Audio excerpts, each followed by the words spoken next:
each of you should always have written permission. Never call these documents releases, just because that's what your lawyers put on the top of the page. That doesn't remove from you the ethical responsibility of knowing that you inspire your subjects. Your subjects sometimes will open up in ways that could be damaging to them emotionally, personally, politically, and it is your responsibility as the director, in looking at the footage, consider whether anything that you have shot and plan to use could be harmful to your subjects, because it would be incredible to do a documentary about change and really endanger the very people you are hoping to protect and or promote. So that's a major ethical issue. And Nicole, you certainly dealt with those issues. Yeah, I feel like I'm still dealing with that because my film just came out and it has not come out yet in Colombia.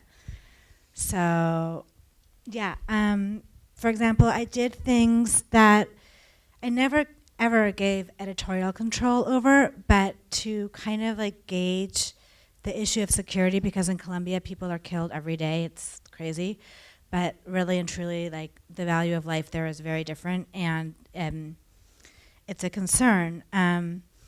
So like when in 2009, when I thought the film was finished, when it wasn't, but I had finished shooting mostly, I showed it to the tribal governments and I wanted them to let me know whether they thought there was anything that would put somebody's life in jeopardy.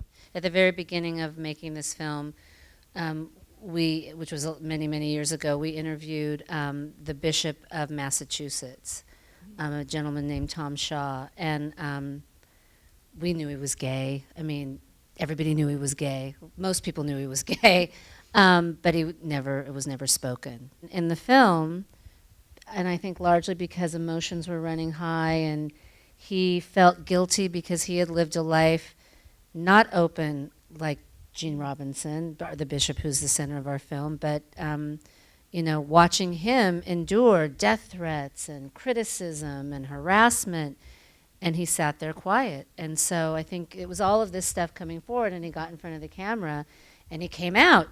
And later, when we were just finishing editing, we felt an obligation to send a very carefully worded email to him, not asking his permission to keep it in the film, but kind of letting him know, hoping that he was going to send an email back that said, yes, I understand. And he did, and we were like, we dodged that bullet, because we wanted to keep it in anyway. We were going to keep it in anyway.